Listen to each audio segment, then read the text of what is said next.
Hey my listeners, कैसे हैं आप लोग। आ चुके हैं आप लोगों के लिए सोल टू डबल बॉस का न्यू एपिसोड। तो चलिए इसे शुरू करते हैं। और जितने प्यारे प्यारे कमेंट्स आप लोग दे रहे हो, मुझे मन करा कि मैं दिन भर कहानी ही बनाती रह जाऊं। एंड ट्रस्ट मी, मुझे कहानी को बना करके उसे एडिट करने में प्रॉपरली अगर देखा जाए तो 2 घंटे लग जाते हैं। तो इसी वजह से बहुत ज़्यादा टाइम लग जाता है और मैं बहुत ज़्यादा कहानी आप लोग को नहीं दे पाती हूँ। पर इतने प्यारे प्यारे कॉमेंट्स के लिए थैंक यू सो मच। तो चलिए शुरू करते हैं, ज़्यादा टाइम नहीं वेस्ट करते हुए अपनी प्यारी सी कहानी को। सुहाना का बड़ा भाई जो शेजल को देख कर कहता है, कोई सर नहीं आ रहे तुझे बचाने के लिए। और फिर वह हंसते हुए शेजल के हाथ के पास अपने हाथ तो को ले ही आता है, लेकिन शेजल तब भी उसके चंगुल से बाहर निकल जाती है और बहुत तेज रफ्तार में दौड़ना शुरू कर देती है। पीछे की तरफ देखती है जहाँ पर सुहाना का भाई अभी भी पूरे लस्ट भरे निगाहों से उसे देखते हुए उसकी तरफ ही दौड़ा जा रहा था। अपने चेहरे को घुमाकर सामने की तरफ देखती है। वो जाकर किसी से जोर से टकरा जाती है और उसकी आंखें भी एकदम से बंद हो गई थी और वह एकदम कांपते हुए कहती है, प्लीज छोड़िए मुझे, छोड़िए। और जैसे ही उसने अपनी आंखें खोली थी, ये कोई और नहीं बल्कि आहान थे। शेजल जैसे आहान को देखती है, वो गहरी गहरी सांस भरते हुए कहती है, प्लीज प्लीज प्लीज मुझे बचा लीजिए, ये लोग वही हैं। आहान जो उसको काफी जोर से अपने सीने से लगाते हुए उसके सर को सहलाते हुए कहते हैं, कुछ नहीं हुआ है शेजल, मैं हूं ना। शेजल जो कहती है, नहीं ये देखिए ना। वहीं सुहाना का भाई जो अपनी जगह पर एकदम से रुक सा गया था और वहीं उनके चाचा भी। उनके चाचा जो हंसते हुए शेजल के पास आते हुए कहते हैं, अरे इन्होंने ही तो हमें बुलाया है यहाँ पर तुम्हारी इज्जत नीलाम करने के लिए। जैसे ही हान ये सुनते हैं, उनका मन कर रहा था कि इस वक्त वो अपने पॉकेट में रखे गन का ट्रिगर उन दोनों के सामने दबा दें और यहीं पर उन दोनों को ख़त्म कर दें, लेकिन इतनी आसानी से वो उन दोनों को मारना नहीं चाहते थे। आहान जो दोनों को इशारा करते हुए नीचे की तरफ भेज देते हैं, तो वो दोनों चुपचाप से नीचे की तरफ चले जाते हैं। वही वो शेजल से कहते हैं, हिम्मत मत हारो तुम, मैं हूं ना तुम्हारे साथ, ट्रस्ट मी कुछ नहीं होगा। शेजल जो कहती है, मुझे अपने पास रखिए, मुझे उन लोगों के सामने नहीं जाना, मुझे उन लोगों से बहुत डर लगता है, वो मेरे साथ। आहान जो कहते हैं, अब वो लोग कुछ नहीं कर पाएंगे, मैं हूं ना तुम्हारे साथ, कुछ नहीं होने दूंगा मैं, चलो। शेजल जो कहती है, मुझे उन लोगों के सामने नहीं जाना। आहान जो से कहते हैं, अपने पास्ट को कन्फ्रंट करना सीखो शेजल, इस तरह से तुम कभी भी स्ट्रांग नहीं बन पाओगी और जिंदगी भर सिर्फ लोगों से डरती रह जाओगी। क्या जरूरत है तुम्हें डरने की जब मैं तुम्हारे पास हूं तो। शेजल अपने हाथ को जोड़ते हुए कहती है, आप नहीं समझ रहे, वो मेरे साथ बहुत गंदा काम करते हैं। आहान जो उसकी बातों को सुनकर अपनी आंखों को जोर से बंद करते हुए कहते हैं, आज उन लोग की क्या हालत करने वाला हूं मैं, तुम सोच भी नहीं सकती हो। लेकिन तुम्हें चलना होगा शेजल, इस वक्त तुम्हें चलना होगा उन लोग के सामने। और ये बोलकर वो उसे थोड़ा ज़बरदस्ती कलाई पकड़कर ज़बरदस्ती नीचे ले आते हैं। वो सीढ़ियों से उसे काफ़ी बेदर्दी से उतार रहे थे क्योंकि शेजल बार बार अपने हाथ को छुड़ाते जा रही थी। वैसे तो वो शेजल को हिम्मत देने की कोशिश कर रहे थे, मगर सामने देखने वाले लोग को यही लगता है कि वो शेजल को ज़बरदस्ती उन लोग के हवाले करने के लिए ले आ रहे हैं। बुआ जी, सुहाना और वहीं सुहाना के भाई और उनके चाचा, सबके चेहरे पर इस वक्त मुस्कान तैरी हुई थी और जैसे वो चारों खुद को यहाँ पर विनर समझ रहे थे। उन लोगों को पता था कि अब शेजल के साथ उन लोगों को टॉर्चर करने का मौका मिलेगा और ये काम उन चारों का फेवरेट था। वहीं जैसे ही आन ने शेजल को फाइनली नीचे ले आकर खड़ा किया था, वो दोनों आदमी फिर से शेजल की तरफ आगे बढ़ने लगते हैं। आहान जो कि थोड़ा तेज आवाज में कहते हैं, बॉयज। वो अपने बॉडीगार्ड को बुला रहे थे। वहीं 5 से 6 बॉडीगार्ड तुरंत ही दौड़ते हुए अंदर की तरफ आ जाते हैं। आहान जो शेजल को साइड से हक करते हैं और एक चेयर खींचते हुए शेजल के ठीक पीछे ले आकर रख देते हैं और उसको अपने हाथ से सपोर्ट देकर बैठाते हुए कहते हैं, तुम यहाँ पर आराम से बैठो। और खुद उसके सामने झुककर अपने पैरों पर बैठते हुए कहते हैं, भरोसा है ना मुझ पर। शेजल की नज़र जो बार बार इधर उधर जाते जा रही थी, वो लगातार उन लोगों के चेहरे की तरफ देखने की कोशिश तो कर रही थी, मगर उसे इतना ज़्यादा डर लग रहा था कि वो उन चारों को ठीक से देख तक नहीं पा रही थी। उसकी पलकें बार बार झपक रही थी, लेकिन आहान उसके हाथ को अपने हाथ में लेते हुए उसे अपनी तरफ दिखाते हुए कहते हैं, तुम अपनी नज़र और अपना ध्यान सिर्फ मुझ पर रखो। और फिर वो शेजल के चेहरे को अपनी तरफ करते हुए कहते हैं, भरोसा करती हो ना मुझ पर। शेजल जैसे ही आहान के चेहरे की तरफ देखी थी और आहान की नज़रों में उसकी नज़र पड़ती है, अब उसके दिल की धड़कनें थोड़ी थोड़ी नरम होने लगी थी। वो अपने चेहरे को धीरे धीरे हामी हिलाते हुए कहती है, हाँ, एक आप ही पर तो भरोसा करती हूँ, एक आप ही तो है जो मेरे अपने लगते हैं। आहान उसके चेहरे पर हाथ रखते हैं और उसके आंसुओं को पोंछते हुए कहते हैं, अगर अपना मान ही लिया है तो थोड़ा सा भरोसा दिखा दो। शेजल जो कहती है हाँ। आन जो कहते हैं तुम्हें बस यहाँ पर मेरे साथ बैठना है और कुछ नहीं करना, ठीक है।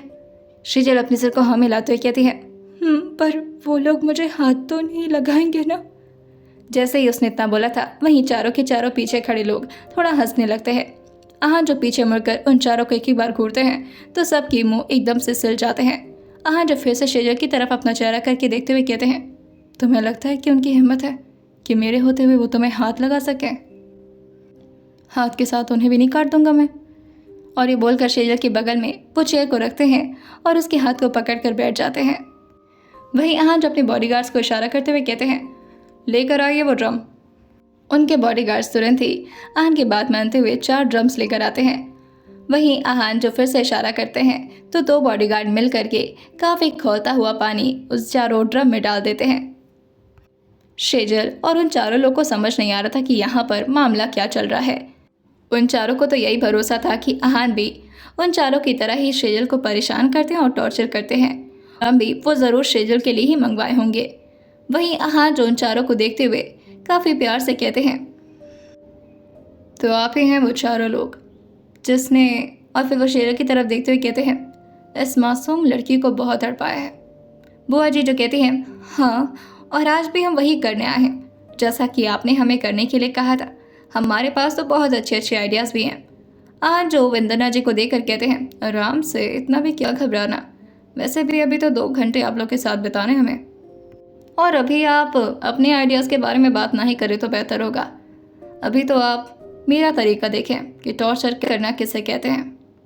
वंदना जी जो खुश होते हुए कहते हैं हम ज़रूर देखना चाहेंगे। हाँ जो मुस्कुराते हुए कहते हैं तो चलिए फिर शुरू करते हैं।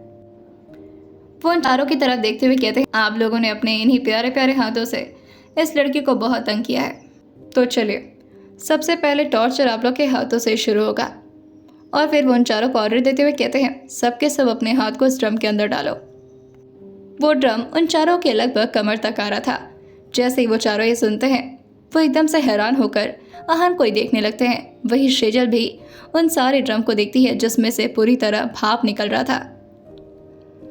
वो आहान की तरफ देखती है मगर आहान की लाल आंखों के आगे उसके भी कुछ बोलने की हिम्मत नहीं होती।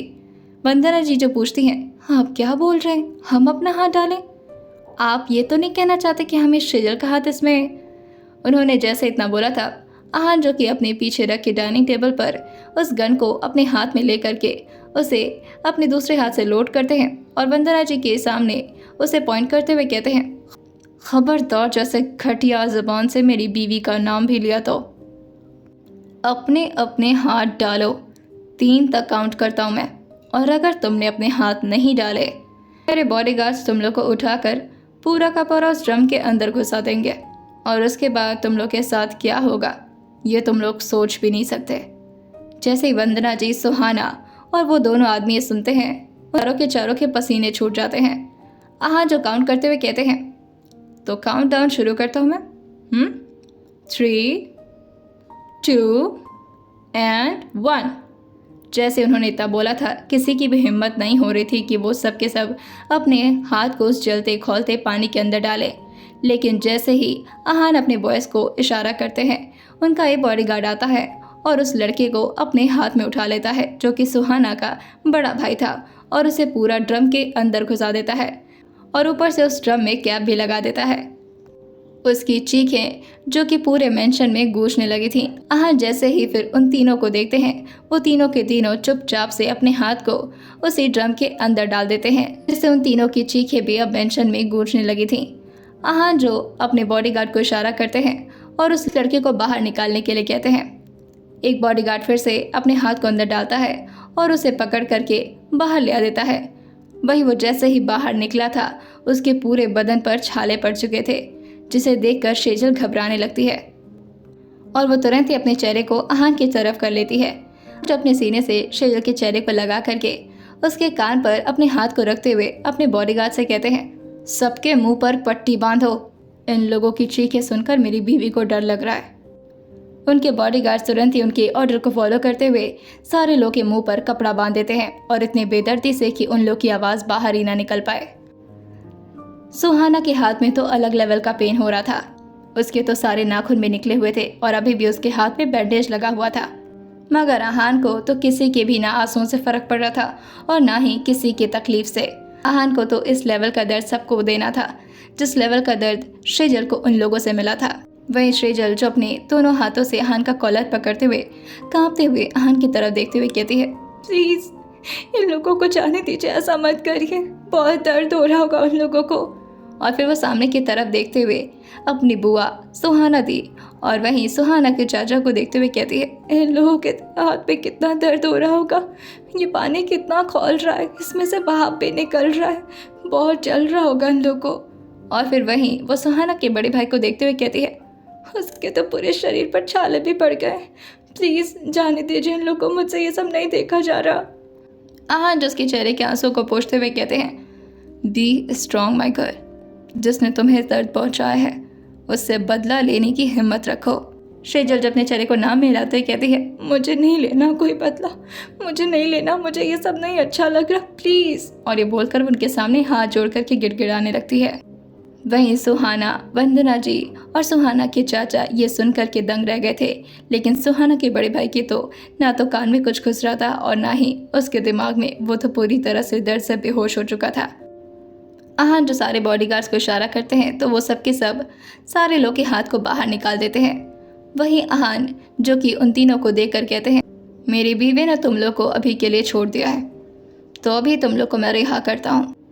उन तीनों के हाथ अब पूरी तरह से जल चुके थे, सबके हाथों पर बड़े बड़े छाले भी पड़ना शुरू हो गए थे, सबके हाथ बुरी तरह से लाल भी हो गए थे। वहीं आहान जो अपने बॉडीगार्ड को इशारा करते हैं तो सबके सब उनके मुंह से पट्टी भी हटा देते हैं, लेकिन जैसे ही वो तीनों के तीनों वहां से जाने वाले होते हैं, आहान तुरंत ही उन तीनों को इशारा करते हुए कहते हैं, कहाँ। उन लोगों को लगा था कि शायद आहान ने उन्हें रिहा कर दिया है। उन तीनों को अपनी तरफ बुलाते हुए कहते हैं, पहले इधर आओ। और फिर वो वंदना जी को देखकर अपने एक पैर पर दूसरे पैर को चढ़ाते हुए कहते हैं, चलिए शुरुआत पहले आपसे ही करते हैं। अपने नाक मेरी बीवी के पैर पर रगड़िए और तब तक जब तक ये आपको माफ़ ना कर दे, और अपने सारी गलतियों को गिन गिन कर माफ़ी मांगिए, जब जब जैसे जैसे आपने इसे तकलीफ़ पहुंचाई है, राइट नाउ। जैसे उन्होंने इतना बोला था, वंदना जी जो अपने एल्बो पर टेक लगा करके श्रीजल के पैर के सामने झुक जाती हैं और वहीं अपने नाक को रगड़ते हुए रोते हुए कहती हैं, मैंने तुम्हारे साथ बहुत गलत किया बेटा। वो तो बोल भी नहीं पा रही थी क्योंकि उनको अभी भी काफ़ी ज़्यादा तकलीफ़ हो रही थी उनके हाथ में। वहीं वो आगे अपने नाक को रगड़ते हुए कहती है, मैंने जब जब तुम्हारी गलती होती थी तुम्हें बहुत तकलीफ़ दिया, तुम्हें टॉर्चर किया, तुम्हारे हाथ भी जला दिए और उसी का अंजाम अब मैं भुगत रही हूँ। आइंदा से कभी भी तुम्हें तकलीफ़ पहुँचाने के बारे में सोचूंगी भी नहीं। मुझे माफ़ कर दो, मुझे माफ़ कर दो श्रीजल, आइंदा से कभी ऐसा कुछ नहीं होगा, माफ़ कर दो बेटा। श्रीजल अपने पैर को तुरंत ही ऊपर की तरफ करते हुए कहती है, ये क्या कर रही हैं आप मुझसे बड़ी हैं, हाँ आप। लेकिन जैसे ही वो आगे कुछ बोलने वाली होती है, आहान जो कि उसके गाल पर काफ़ी रोमांटिक तरीके से किस करते हुए कहते हैं, इतनी भी जल्दी नहीं, आराम से माफ़ी मंगवाओ, अभी तो बहुत टाइम है हमारे पास, 1.5 घंटे हैं, इतने देर में तो उन लोग के नाक रगड़ रगड़ कर थोड़ी बहुत छोटी हो ही जाएगी। अभी तो उन्होंने पूरी गलतियों की माफ़ी भी नहीं मांगी है और इतनी जल्दी माफ़ कर रही हो। श्रीजल जो कहती है, पर ये बड़ी है मुझसे। आहान जो से कहते हैं, तो क्या हुआ, हरकतें तो बहुत छोटी की है ना। वहीं वो वंदना जी की तरफ देखते हुए कहते हैं, आप कंटिन्यू करिए, आपको चुप रहने के लिए नहीं बोला है मैंने। वंदना जी आगे अपने नाक को रगड़ते हुए कंटिन्यू करते हुए कहती हैं, तुम्हारी पढ़ाई छुड़वा दी मैंने, तुम पढ़ने में अच्छी थी मगर फिर भी छुड़वा दी। मैं नहीं चाहती थी कि तुम ज़्यादा आगे बढ़ो, मैं नहीं चाहती थी कि मेरी बेटी से अच्छी ज़िंदगी तुम जियो, मुझे माफ़ कर दो बेटा। जैसे आहान ने ये सुना था, वो श्रीजल के चेहरे को अपने हाथ में पकड़कर उसकी मुंडी को अपनी तरफ घुमाते हुए कहते हैं, क्या मतलब तुम पढ़ने में अच्छी थी, तुम तो मुझसे झूठ बोल रही थी मतलब। श्रीजल जो अपने चेहरे को नीचे करते हुए कहती है, बुआ जी ने बोला था कि मैं सबसे यही बताऊं कि मुझे पढ़ना पसंद नहीं है। वंदना जी जो अपनी नाक को रगड़ते हुए आगे कहती हैं, हाँ मैंने इससे बोला था कि ये आपसे यही बताया कि इसे पढ़ना पसंद नहीं है, लेकिन हमने इसकी पढ़ाई ज़बरदस्ती छुड़वा दी थी। ये हर चीज़ में इतनी अच्छी थी और ये देखकर मुझे बहुत जलन होती थी, माफ़ कर दीजिए मुझे, माफ़ कर दो बेटा। श्रीजल तुरंत ही वंदना जी को देखकर तुरंत अपने चेयर से खड़ी होने लगती है और उनसे कहती है, आप प्लीज़ उठ जाइए, इस तरह से मेरे सामने गिड़गिड़ाने की ज़रूरत नहीं है आपको। और वैसे भी जो अनाथ होता है वो ये सब झेलता है। ये आपने ही तो मुझे सिखाया था, आपने तो मुझे छत दिया, घर दिया, खाना दिया, बहुत कुछ दिया है आपने। और फिर अगर मैं रोड पर रहती तब क्या होता मेरा। और फिर वो आहान के सामने अपने हाथ को जोड़ते हुए कहती है, जाने दीजिए ना इन्हें। आहान जो उसकी कलाई को पकड़कर उसे झटके से अपने गोद में बैठाते हुए कहते हैं, तुम इतनी ज़्यादा दयावान क्यों? क्या करूँ मैं तुम्हारा? मैं तो चाह रहा था कि मैं ये करके तुम्हें खुश कर पाऊंगा, लेकिन तुम तो खुद ही रो रही हो। और फिर वंदना जी को देख कर कहते हैं, अब उठिए और निकलिए यहाँ से। और फिर वो चाचा जी की तरफ देख कर कहते हैं, आइए आप भी, अब आपकी बारी है। श्रीजल जैसे ही उन्हें अपनी तरफ आता हुआ देखती है, वो अपने चेहरे को पूरी तरह से आहान की तरफ मोड़ लेती है और जैसे डर कर कछुआ अपने शेल के अंदर छुप जाता है, वैसे ही श्रीजल आहान के अंदर छुपती जा रही थी। आहान की बाहों में वो जोर से अपने सिर को छुपा लेती है। आहान जो उसके सिर की तरफ अपने हाथ को करते हैं और फिर शेर के कानों में आकर धीरे से कहते हैं, डरना बंद करो श्रीजल, जब तक तुम डरोगी ये दुनिया तुम्हें डराएगी। हिम्मती बनो और कन्फ्रंट करो उन्हें, वो तुम्हारा कुछ भी नहीं बिगाड़ सकते। बदला लेने की आग हमेशा अपने दिल में जला कर रखो और जब मौका मिले उस आग की लपटों से सबको तबाह कर दो। तुम मेरी बीवी हो, आहान खुराना की, और आहान खुराना किसी के सामने न डरता है न दबता है। और ये बोलकर आहान उसके चेहरे को ज़बरदस्ती सामने की तरफ घुमा देते हैं। श्रीजल को डर तो काफ़ी लग रहा था, जिसकी वजह से वो अपने हाथ को लगातार अपने आहान के हाथ में दबाए जा रही थी। आहान भी उसके हाथ को ज़ोर से पकड़ लेते हैं ताकि श्रीजल को घबराहट ना महसूस हो, और वो अपने चिन को श्रीजल के शोल्डर पर रखते हुए कहते हैं, देखो अपने सामने किस तरह से ये लोग तुम्हारे सामने अपनी नाक रगड़ रहे हैं, इससे तुम्हें कॉन्फिडेंस मिलेगा। वही वो भी नाक रगड़ते हुए श्रीजल के सामने कहते हैं, मुझे भी माफ़ कर दो, इतनी बड़ी उम्र होने के बाद भी तुम्हारे ऊपर नज़र डाला, बहुत गलत किया मैंने। जो मैंने किया है उसकी सज़ा मुझे बहुत बुरी मिलनी चाहिए। आहान उसकी बात सुनकर कहते हैं, बिल्कुल आपकी ख्वाहिश जल्द पूरी करूँगा मैं, लेकिन आपकी शक्ल देखकर मेरी बीवी को ज़रा भी अच्छा नहीं लग रहा, इसलिए उठिए और दफ़ा यहाँ से। और फिर वो सुहाना की तरफ देखकर कहते हैं, तुम कहाँ उधर देख रही हो, इधर आओ। सुहाना जो इस वक्त अपने बड़े भाई की हालत देख रही थी, जो कि अभी तक बेहोश पड़ा हुआ था। सुहाना को तो डर लग रहा था कि कहीं उसका भाई मर तो नहीं गया। वो एक बार उसकी तरफ अपने कदम को भी बढ़ाने की कोशिश करती है, लेकिन सारे बॉडीगार्ड उसे घूरने लगते हैं, जिसकी वजह से वो आहान की बात मानते हुए सामने की तरफ चली जाती है। उसने इस वक्त काफ़ी हाई हील पहन रखी थी और काफ़ी अच्छे भी कपड़े पहन रखे थे। आहान जो उसे भी शेर के सामने झुकने के लिए कहते हैं और कहते हैं, रगड़ो अपनी नाक वरना यहीं पर काट दूंगा। वहीं सुहाना भी अपने सिर को झुकाती है और शेर के पैर के पास आकर काफ़ी बेमन से अपने नाक को रगड़ते हुए कहती है, मुझे माफ़ कर दो बहना, तुम्हारी वजह से मेरी वजह से तुम्हें बहुत तकलीफ़ पहुंची है और आइंदा से ये नहीं होगा, कभी नहीं होगा। आहान जो तुरंत ही शेजल से कहते हैं, उसके बाल पकड़ो। शेजल आहान की बात सुनकर कहती है, क्या? आहान जो से कहते हैं, उसके बाल पकड़ो। शेजल धीरे से अपने हाथ को ले जा करके सुहाना के बाल के पास रखती है और फिर उसके बाल को हल्का सा पकड़ लेती है। आहान जो से कहते हैं, इतना प्यार से? तुम्हें क्या उसके साथ रोमांस करना है जो तुम इतना प्यार से उसके बाल पकड़ रही हो? ठीक से पकड़ो और उसके चेहरे को अपनी तरफ उठाओ। सुहाना जो इस वक्त अपने पेट की बल लेटी हुई शेजल के पैरों के पास गिरी थी, वहीं आहान की बात सुन करके शेजल वैसा ही करती है। वो थोड़ा ज़ोर से सुहाना के बाल को पकड़ते हैं और झटके से उसे अपनी तरफ घुमा देती है। आहान जिससे कहते हैं, दैट्स लाइक माई गर्ल, ताकत तो है थोड़ा बहुत तुम्हारे अंदर। वहीं सुहाना को इस वक्त काफ़ी दर्द हो रहा था उसके बाल के पास। वो अपने बाल को छुड़ाते हुए कहती है, क्या करी हो शेजल, मैं तुम्हारी बड़ी बहन हूँ। आहान जो उसकी तरफ देखते हुए कहते हैं, ओ बड़ी बहन, आवाज़ नीचे। वहीं आहान शेजल के कान में आकर कहते हैं, अब जोर से अपने एक हाथ से उसे थप्पड़ मारो। शेजल जो कहती है, जी मैं? आहान जो से अपने गोद से उठाते हुए कहते हैं, हाँ तुम, चलो आराम से थप्पड़ मारो। और फिर वो सुहाना को उठाकर कहते हैं, तुम भी खड़ी हो जाओ। सुहाना अब खड़ी हो चुकी थी। वहीं उसे खड़े होने में भी काफ़ी दिक्कत हो रही थी क्योंकि उसका हाथ तो काम नहीं कर रहा था। उसके हाथों पर तो पूरी तरह से छाला पड़ चुका था। शेजल जो इस वक्त ठीक सुहाना के सामने खड़ी थी। वहीं आहान जो उसकी हील की तरफ देखते हुए कहते हैं, हील्स निकालो अपनी। मेरी बीवी के सामने ज़्यादा ऊंचा बनने की कोशिश मत करो। सुहाना अपने पैरों से अपने हील्स को निकाल करके साइड में कर देती है और वहीं अब उसकी हाइट थोड़ा बहुत शेजल से मैच होने लगी थी। आहान जो शेजल से कहते हैं, ज़ोर से थप्पड़ मारो से।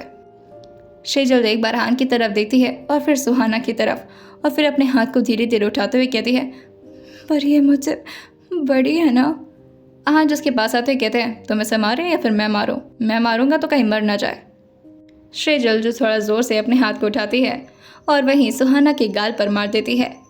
इससे उसके चेहरा एक तरफ से दूसरी तरफ हो गया था। आहान जो से कहते हैं, very good, now the next one. Sejal फिर से उसके दूसरे गाल पर थप्पड़ मारते हैं और उसी तरह से उसका गाल फिर से थोड़ा नीचे की तरफ झुक गया था। आहान जो से कहते हैं, जितना मन चाहे और जितना मारो इसे। शेजल जो कहती है, फिर तो हो गया, बस अब नहीं मारना। आहान जो से कहते हैं, मिनिमम 10 है, 10 थप्पड़ मारो और वो भी बिना रोके।